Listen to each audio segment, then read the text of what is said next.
Phew, golf clubs. Never have it twice. Okay. So here's a song, and so I wrote this when.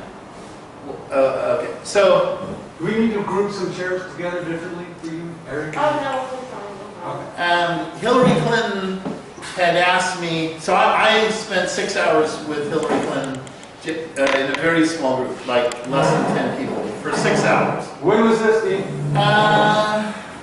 Was she married then?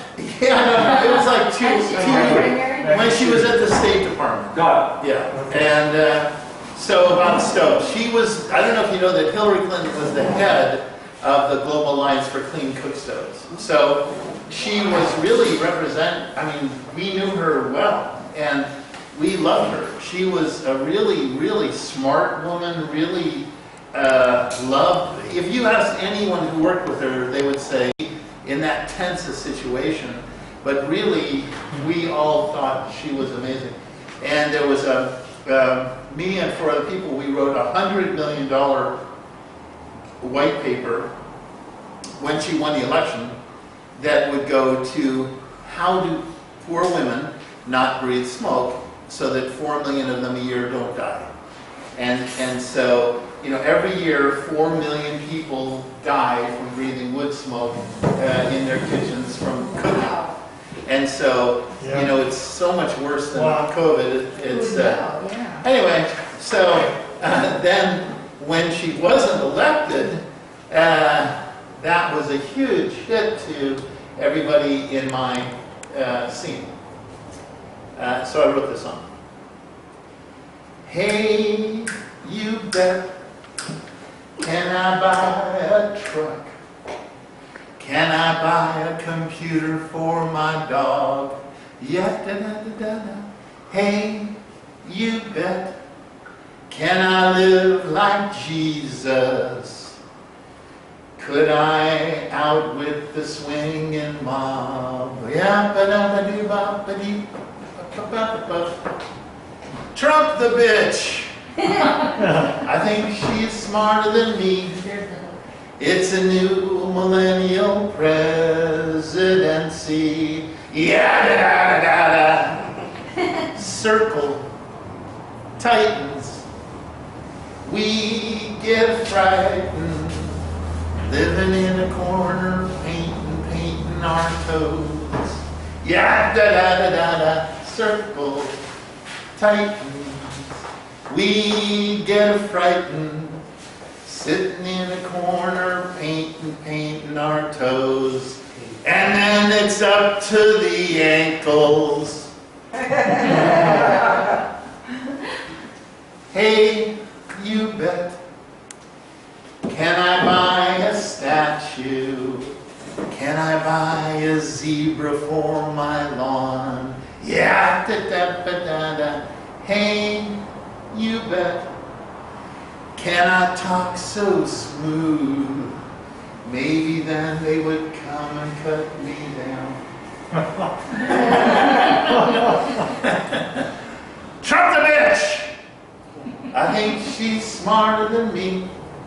It's a new millennial presidency.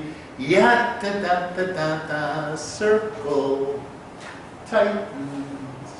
We get frightened. Living in a corner, painting our toes. Yep, but I said no. Circle tightens. We get frightened. Living in the corner, painting our toes. And then it's up to the ankles. Circle tightens. We get frightened. Living in a corner, painting our toes. And then it's up to the ankles. Good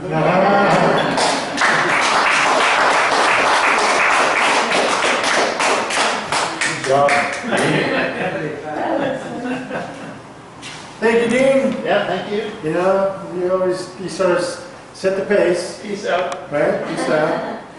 It's all over with, now you can, now you can Now I relax. can drink wine, You can drink wine, I yeah. can drive home. Okay. Next we have Charles. Come on up. Let's get it up. Thank you, everybody. Good to see everybody here. Yeah. Yeah, Charles. Good to see you.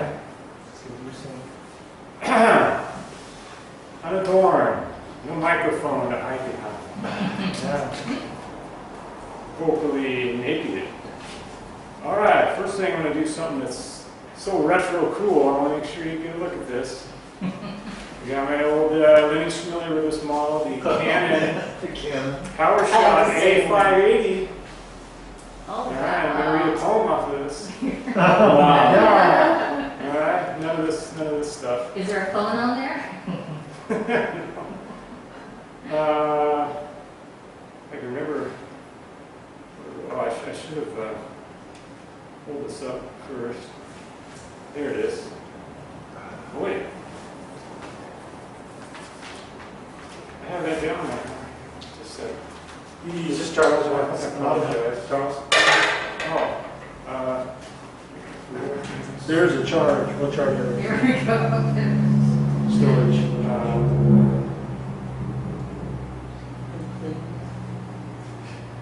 Okay, there's this time I wrote a poetry peddler in the market. Recently, this woman, was her name Christine? She knew somebody, or a cousin or somebody, I can't remember if it was a friend, somebody back east maybe, is a young black man who was unjustly arrested or something. Anyway, she wanted a poem on the subject of justice, so that's what I wrote her. This has an annoying, I have to zoom in to read it, and then you can't see the whole thing. Keep scrolling That back. old technology. Justice is paying the debt due, evening the energies, because we cannot stand the disparities. It distorts all our souls. Maintain that tension, ignore dissension that rightly rises up from under the cruel or just indifferent knee. The heel of unmerited hierarchy, smothering potential, suffocating the heart. We need to breathe the free air of justice, push to clear some space. Sorry. What is going on? We need to breathe the free air of justice, push to clear some space so the love that unites us, our true common root, can dance through us. The road there is a hard one, but at heart, it is so simple to honor that we are equal and free. That's it.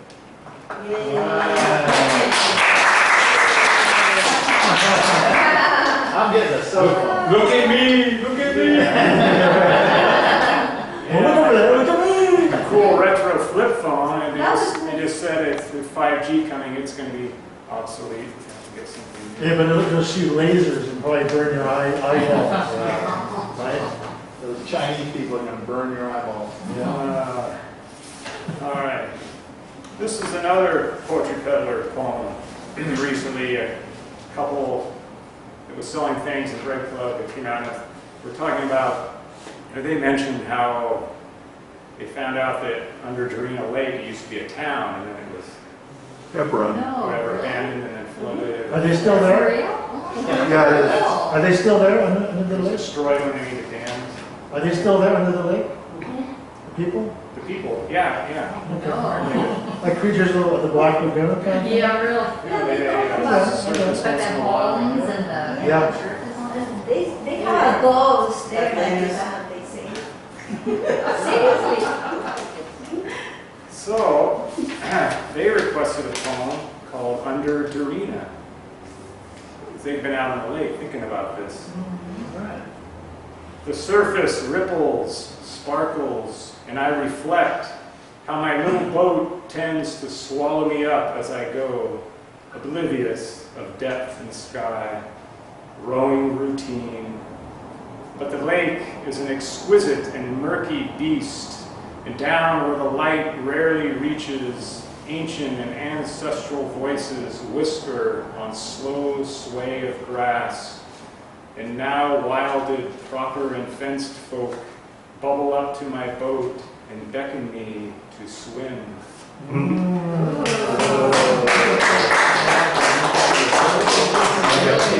Bubble up to my boat. That's good. Wow.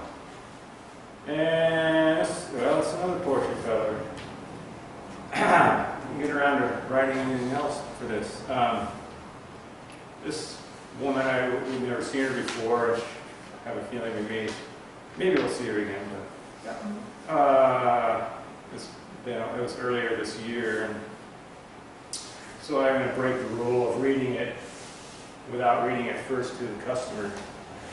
Okay, all right. You don't know who she You is. don't know what you're starting, Charles. Rebel. Rebel, yeah, Next, you'll want $20 for Rebel. it. Yeah, Rebel. I could hear it. Tyranny. Anarchy. I'm proud. Sometimes you got to break the rules. All right? She wanted a poem on loneliness. Oh, what? Lonely? Loneliness. Oh, no way.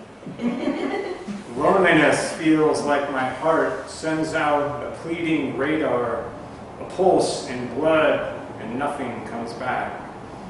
My life feels drained by infinite space. People are near me. They emit so many words, smile or frown, or stare or look away, and it's all the same silence underneath. It seeps in after a while, and I wonder if I emit loneliness. Loneliness is a crappy companion. I wonder if the part of me that thinks so could just drop it, and I could answer my own heart's call with my own grace and gratitude for this life, and trust I'll find what I need to accompany me. No.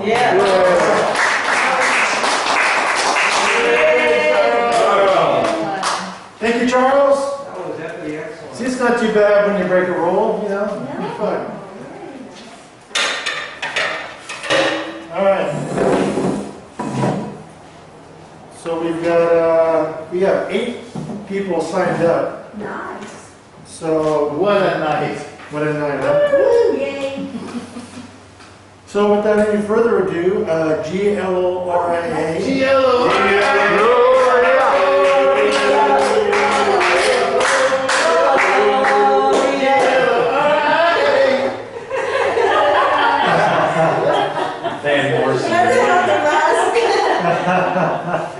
So after I read this, I want to ask raise hands who will say, don't you dare, or I dare you, okay? Okay. And this is really short. It's called The Cave. The cave? The Cave. I wrote this thing. I would like to go to a cave to meditate.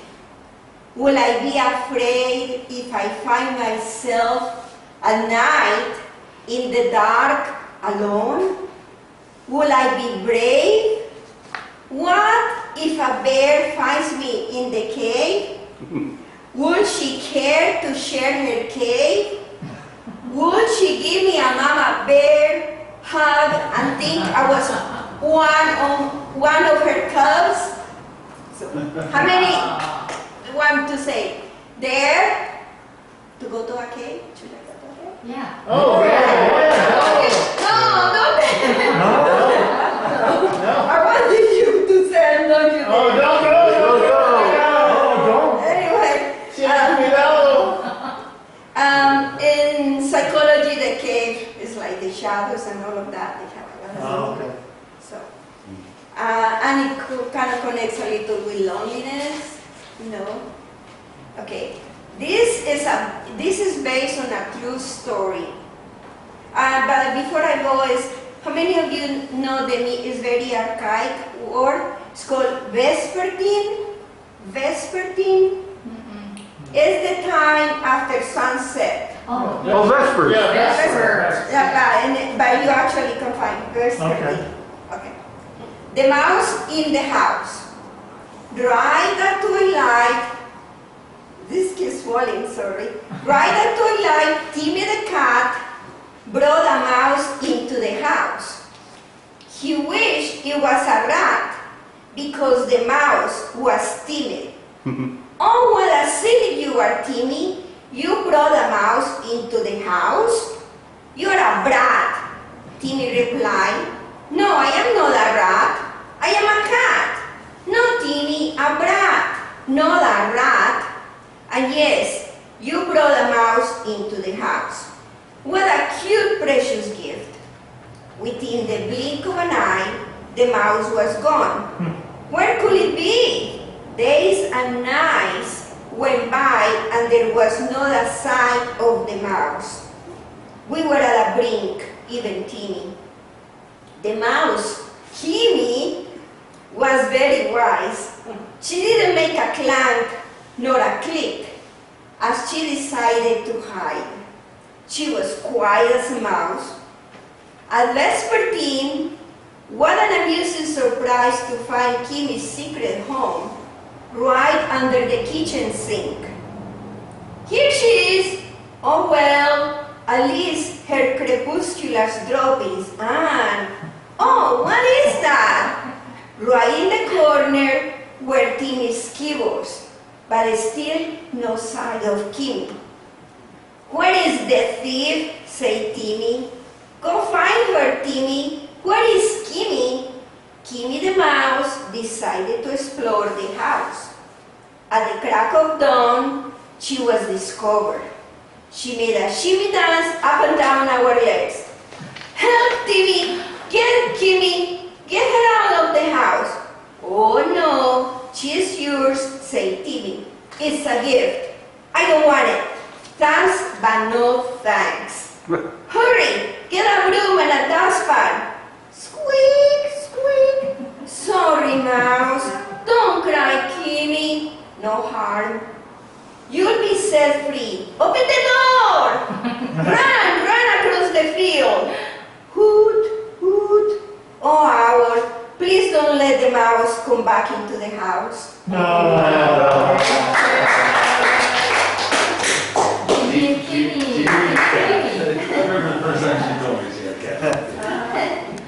Thank you, Gloria. Oh, yeah. Let's see here. Moving down, we have Ken. Ken, are you ready to get to the lake? Oh my God. Do you have a poem about your lake there, Ken?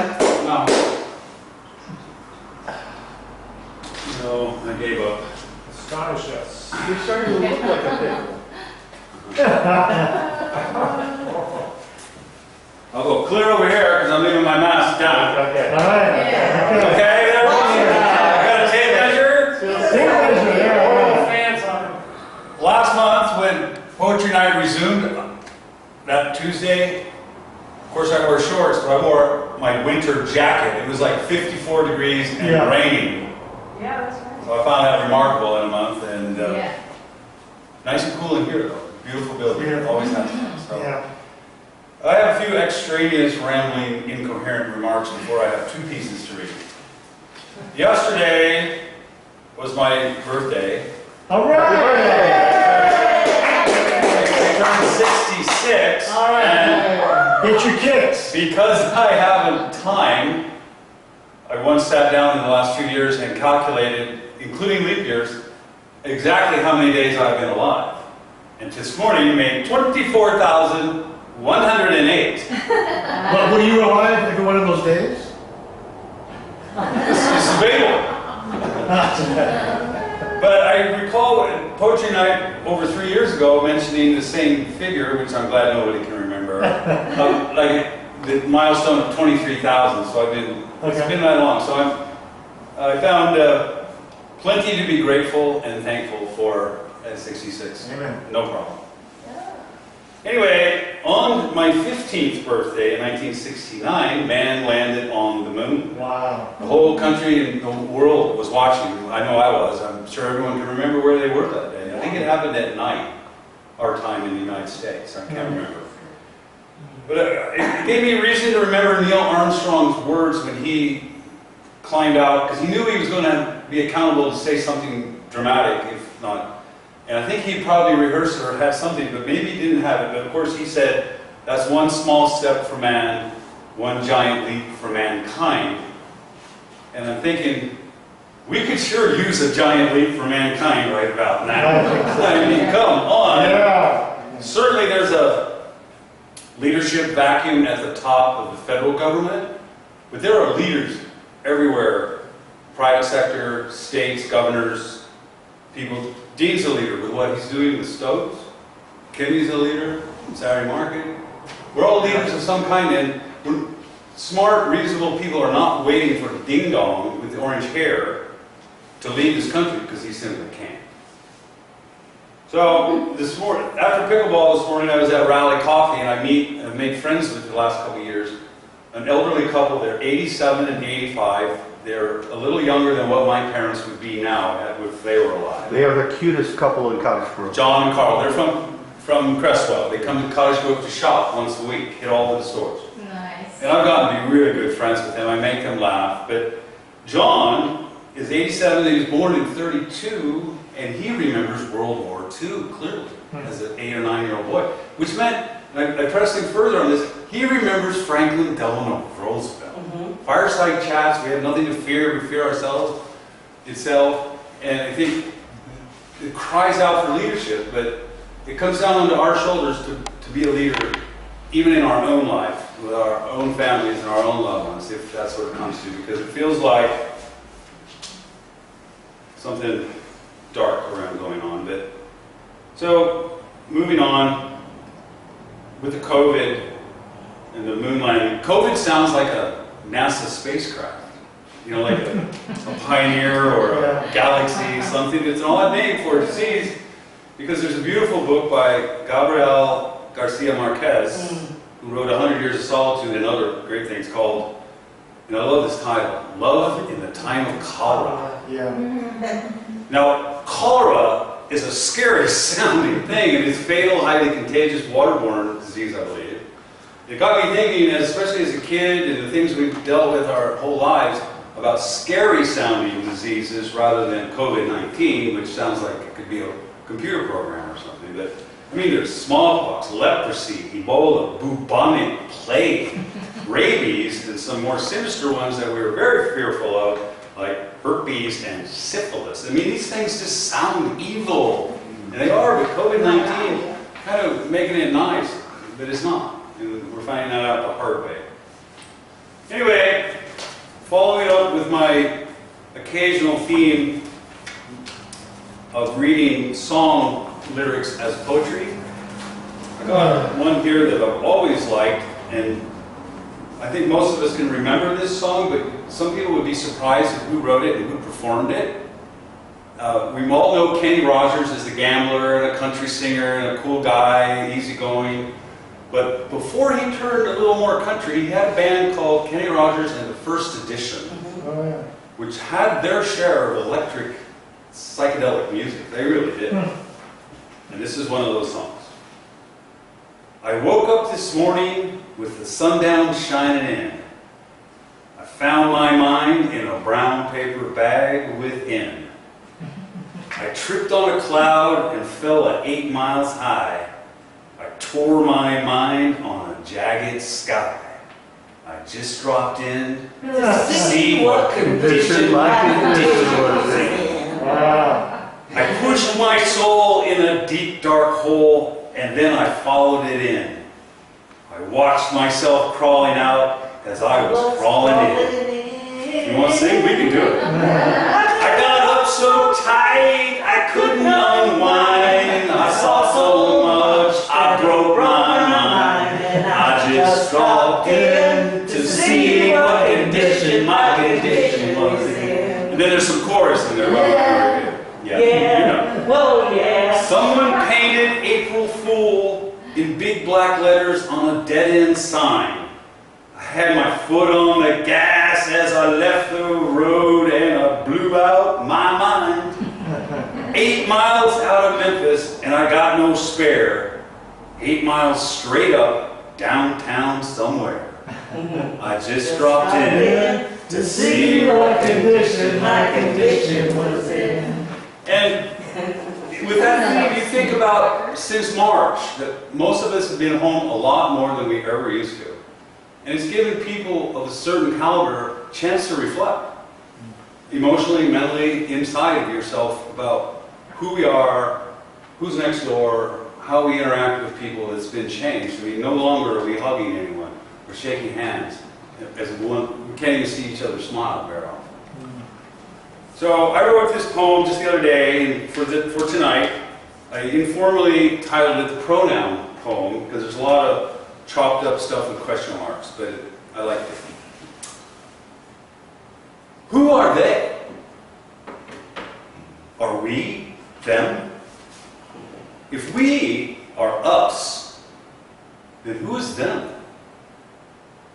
If it is us against them, then who are we and who are they? Am I one of us or one of them? Why chaos? Is dismissiveness worse than ignorance? And who defines the difference?